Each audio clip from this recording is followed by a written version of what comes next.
Graça e paz, pessoal, tudo bem com vocês? Eu espero que sim.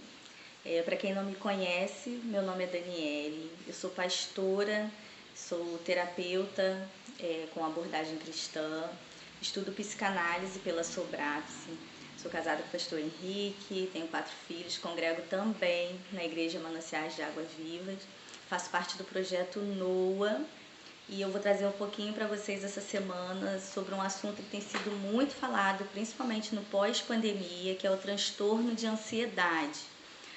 Nós vamos falar durante essa semana, nesses 5 vídeos, tanto da visão terapêutica, né, a visão psicológica, quanto da visão espiritual da ansiedade.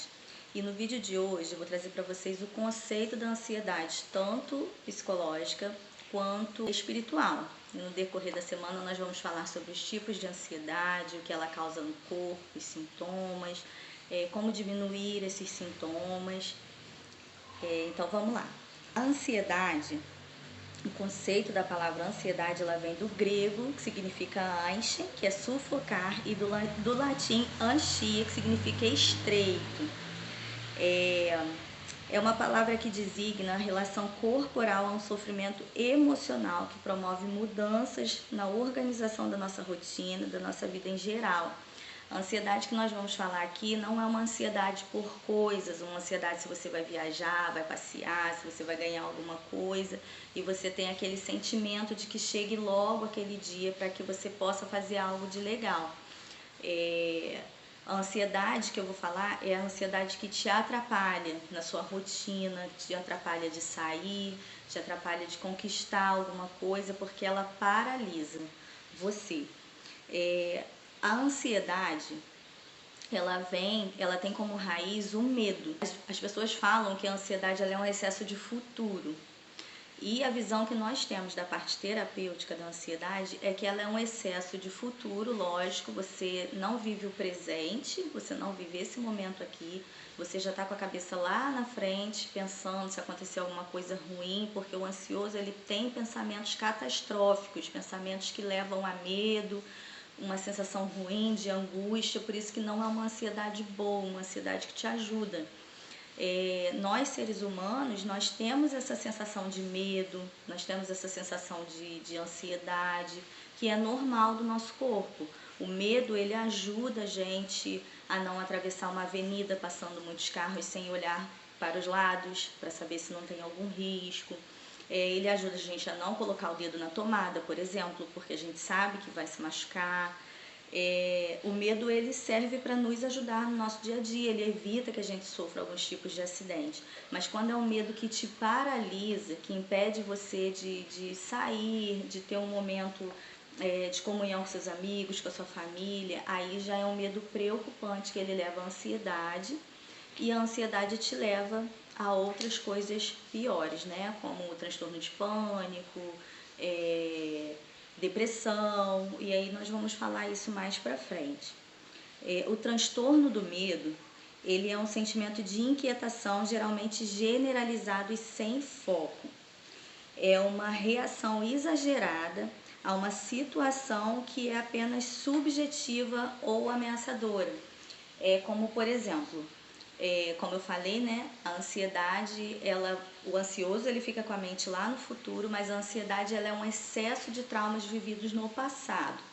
Um exemplo, você sofreu algum tipo de trauma, você foi assaltado em uma rua escura, e aí o seu inconsciente, que eu vou falar um pouquinho sobre isso com vocês, o seu inconsciente registra esse trauma, e todas as vezes que você tiver que sair à noite, numa rua escura, deserta, o seu inconsciente vai falar para você, olha, isso aí é perigoso, porque ele vai lembrar daquele trauma. E aí você vai te impedir de sair, porque você já vai olhar aquela rua escura e deserta como uma ameaça.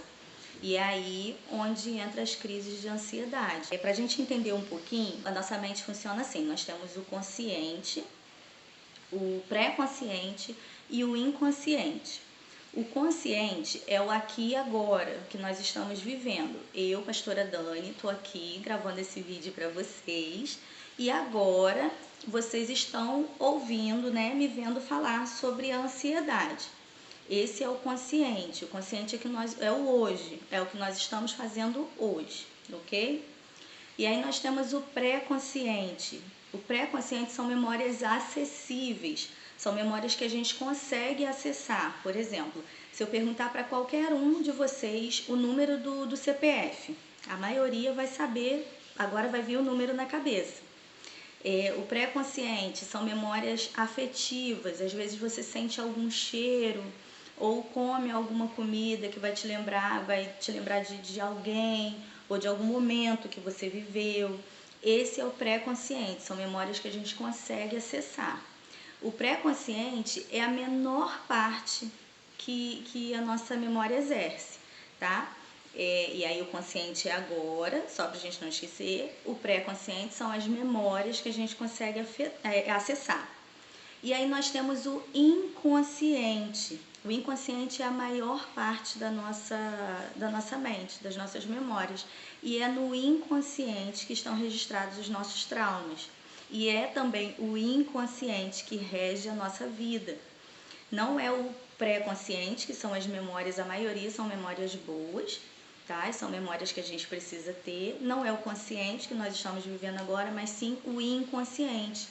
E o inconsciente, ele é atemporal, ele não tem noção de presente, passado e futuro. Para o inconsciente, tudo é presente. Talvez a gente tenha vivido algum trauma lá atrás, na nossa infância, algum trauma de abuso, de agressão, de abandono, de rejeição, algum tipo desses traumas, e o nosso inconsciente registra, e às vezes a gente não lembra, né? Porque a gente não tem acesso a essa memória que fica no inconsciente, a gente não lembra, mas quando ele percebe uma situação parecida com aquela que gerou o trauma, ele vai gerar na gente esse gatilho, que mais na frente eu vou explicar para vocês o que é gatilho. Ele vai gerar esse gatilho dizendo pra gente, olha, você está em perigo, você precisa sair desse lugar. E é aí que entram as crises de ansiedade, os transtornos de ansiedade. Então, para a psicanálise, a ansiedade ela não é um excesso de futuro, ela é um excesso de experiências, de traumas vividos, de experiências dolorosas vividas no passado, que nos dão um sinal de alerta, como se lá na frente a gente fosse passar pela mesma situação, ok? E aí, eu costumo dizer que a psicanálise, né, ela fala que tem um psicanalista que fala que a vida adulta, ela é menos adulta do que parece. Ela é feita por restos e rastros de infância. Como eu disse para vocês, o nosso inconsciente é que rege a nossa vida. Então, às vezes, a gente, por exemplo, eu tenho 37 anos.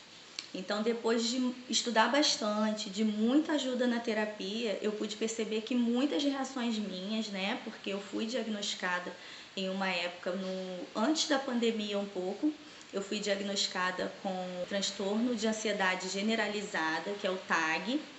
E aí, a minha psicóloga na época falou para mim que não existia cura, que eu teria que aprender a lidar com esse tipo de situação. Nisso veio a pandemia e eu fui piorando depois disso. Antes até de procurar a psicóloga, eu não falava, né, sobre a ansiedade, porque, como eu disse para vocês, esse assunto a gente ouve muito hoje sobre ansiedade, depressão, suicídios, principalmente no meio cristão. A gente escuta muito falar sobre isso hoje, mas há um tempo atrás, há pouco tempo atrás, há uns 5, 6 anos, até antes da pandemia um pouco, a gente não ouvia muito no meio cristão falar sobre isso, porque a pessoa que estava tendo crises de pânico ou estava ansiosa era vista como uma pessoa endemoniada, né? As pessoas demonizavam tudo e isso levava muitas pessoas a situações assim, a lugares terríveis, como eu disse, de pânico, de depressão e de até mesmo suicídio. Nós temos um índice muito grande de pastores, filhos de pastores, que cometem o suicídio por não poder falar, por não ter com quem conversar, porque a pessoa é vista como uma pessoa endemoniada, que não tem Jesus. e às vezes as pessoas acham que colocando uma mão na cabeça e uma oração já resolveria o problema, quando na verdade essa pessoa tem traumas lá atrás, né? A pastora Nizinha, ela fala que, eu acho que é o pastor Cote que fala sobre isso, e ela falou pra gente uma vez na palestra que os traumas, eles são como um lixo, né, que a gente vai acumulando ao longo da nossa vida, e os demônios são moscas que ficam ali rodeando o lixo. Então não adianta colocar, né, abrindo um parênteses, não adianta colocar, impor as mãos, colocar na cabeça, fazer uma oração, expulsar os demônios, se o lixo ainda vai ficar ali, se os traumas ainda vão estar ali sangrando e os demônios se alimentando daquilo ali. Então, por isso que é muito importante a gente fazer terapia e curar os nossos traumas, se autoconhecer, para a gente poder ser liberto, ser livre de verdade, né? Então, a ansiedade, ela é isso. Lembrando aqui, né, o que eu falei, a ansiedade, ela não é um excesso de futuro somente, né? O ansioso, ele carrega uma bagagem do futuro e do passado, um peso do passado e um peso do futuro.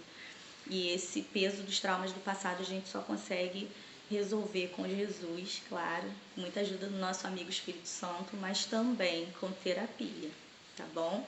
E ao contrário do que muitos psicólogos falam, que a gente precisa aprender a lidar com a ansiedade, a conviver com ela, não. A gente tem como, sim, viver, identificar os gatilhos que causam ansiedade e ter uma qualidade de vida melhor. O que eu falo muito é isso, autoconhecimento, terapia, praticar exercício físico, isso ajuda muito, tá? Então vamos voltar. Como eu disse, a ansiedade, ela tem como raiz o medo, é um sentimento de inquietação, de angústia e, como eu falei, é subjetivamente ameaçador. Por que é subjetivamente? Porque é uma coisa que talvez nunca vá acontecer, né? Por exemplo, uma coisa que já aconteceu comigo, eu não querer sair com a minha família, já está todo mundo pronto para sair, para passear, eu também já arrumada e de repente eu paralisar, achar que se eu saísse de casa eu ia ser assaltada, alguém ia morrer e eu entrar em crise, chorar muito, não conseguir sair, porque eu passei por uma situação de trauma, onde a gente estava vindo de um culto. Nós fomos abordados, né, por um rapaz que tentou assaltar a gente, e aí o meu esposo estava com a minha sobrinha bem pequenininha no colo, os meus filhos não estavam, mas a minha sobrinha estava, e aí só a minha filha mais velha que estava, né, os pequenos não estavam, e de pequenininha a minha sobrinha. E eu fiquei ali muito preocupada pelo fato da minha filha estar com a gente, a minha sobrinha, e quando o rapaz foi abordar o meu esposo, ele estava com a minha sobrinha no colo, e o meu medo era ele dar um tiro no meu esposo e acabar pegando a minha sobrinha, e ali foi um momento de muito desespero. E o que aconteceu? Depois disso, eu passei a não conseguir sair à noite, eu não conseguia mais sair à noite, escurecia, eu já sentia medo até de ficar em casa. E aí eu comecei a ter os sintomas da ansiedade, que eu vou passar para vocês. E os sintomas da ansiedade, para quem não conhece, ele parece muito com um infarto, com sintomas de infarto. E eu achava que eu estava infartando, e logo em sequência uma amiga minha morreu de infarto. Ela era muito jovem também, ela tinha 40 e poucos anos, ela infartou. Então, assim, mesmo os médicos falando para mim que eu não estava infartando, eu não acreditava, porque eu achava que eu também estava com algum problema no coração e tudo mais, e ali eu fui de mal a pior. Comecei a ter crises de pânico, não podia falar com ninguém, eu já havia sido consagrada pastora, e como que eu ia falar para a igreja, né? Olha, eu tô com crises de pânico, tô em depressão, e ali eu colocava uma maquiagem no rosto, ia para a igreja, sorria, brincava, discipulava, era líder de ministérios, mas em casa, quando eu tirava, né, ali aquela capa de pastora, só Deus e a minha família sabem o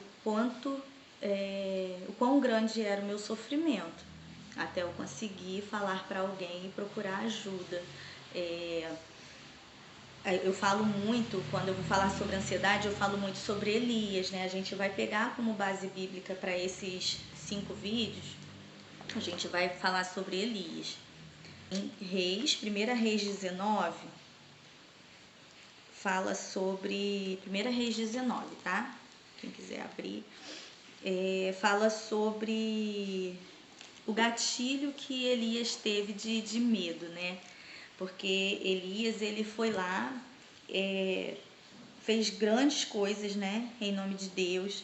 Ele profetizou a seca, confrontando diretamente a capacidade do Deus que aquele povo cultuava, né, naquela época, que era um Deus de vida e fertilidade. Então Elias foi lá, confrontou diretamente aos seguidores, né, desse Deus. Após a profecia, o próprio Deus guardou Elias, levando comida, né, que o corvo levava comida, e a água era do ribeiro de Querite. Ele não passou necessidades. Depois do ribeiro secar, Deus, de forma providencial e milagrosa, proveu na vida de Elias através da viúva, né, multiplicando o azeite e a farinha dela. Fez voltar à vida o filho da viúva. E depois disso tudo, ele ainda fez cair fogo do céu no fogo dos céus, né, no altar que ele restaurou no Monte Carmelo, e ele matou ali 450 profetas de Baal à espada. Então, assim, Elias era um cara que espiritualmente ele estava tudo ok, sabe? É igual às vezes a gente está espiritualmente, a gente está bem. A gente está orando, está jejuando, está lendo a palavra, está profetizando, fazendo tudo direitinho. Mas aí, psicologicamente, a gente não está bem, né? Como nós sabemos, nós somos seres feitos de corpo, alma e espírito. Então, os três têm que estar alinhados. Nos três tem que haver cura, né? Os três têm que estar alinhados ao plano dos céus. E nós temos sim que cuidar do nosso corpo, procurando médicos, né? Sobre problema de visão, igual eu estava falando antes do vídeo. Falei para meu filho, eu não estou enxergando direito, porque eu preciso usar óculos. Então, assim, onde eu vou para ver essa questão do óculos? No oftalmologista, né? Cardiologista, para o coração e tudo mais. Então, precisamos cuidar do nosso corpo, precisamos cuidar do nosso espírito. Como? Mantendo ali a ligação com Deus Pai, né? Se alimentando da palavra, jejuando, orando. Mas precisamos cuidar da nossa alma também, é muito importante, porque nós temos corpo, alma e espírito. Como que a gente cuida da nossa alma? Procurando uma ajuda psicológica, procurando um terapeuta, um psicólogo, tendo uma rede de apoio, né? Nesses momentos assim de crise, de ansiedade, de depressão, nós precisamos ter uma rede de apoio, precisamos ter pessoas com quem contar, com quem conversar. Isso é muito importante, tá? Então, eu falo muito sobre Elias. Elias foi um profeta que teve ansiedade, que teve depressão, portanto que Elias chegou a um ponto que ele chegou a pedir a morte. Quantas pessoas passaram já pelo processo da ansiedade? Porque a ansiedade, ela é nada mais que um grande nível de estresse. A pessoa passa por um nível de estresse, talvez um estresse pós-traumático, e isso leva à ansiedade, né? A gente fala que é como se fosse um misto quente. A ansiedade, ela é o medo, a adrenalina, que vai ser igual à ansiedade, né? O medo e a adrenalina juntos, né, junto com o estresse, ela vai levar à ansiedade. A ansiedade, muita pressão do dia a dia, sensação de desamparo e desproteção, leva ao pânico. E o pânico, a sensação de morte, né? Então, assim, esse foi só o começo, esse primeiro vídeo foi só para dar uma visão do conceito de ansiedade, tanto na visão física quanto na visão espiritual. A gente vai ter mais vídeos, né? Mais 4 vídeos pela frente. Então, assim, esse assunto é muito extenso. Eu espero conseguir passar tudo para vocês durante essa semana. Mas o que eu queria deixar hoje é essa questão. Procure ajuda, tá? No próximo vídeo eu vou falar para vocês sobre os sintomas da ansiedade. E aí, se vocês identificarem algum sintoma, ou se vocês já sabem que tem esse problema, né? da ansiedade, do medo que te atrapalha de viver, né? Procure ajuda psicológica, não deixe para depois, porque a ansiedade ela pode levar a gente por caminhos muito dolorosos e você não tá sozinho, tá bom? Então eu espero vocês no próximo vídeo, tá? E qualquer dúvida vocês podem chamar a gente, tá? Qualquer coisa podem chamar a gente que a gente vai estar aqui para poder tirar todas as dúvidas de vocês, tá bom? Um beijo, que Deus abençoe e até o próximo vídeo.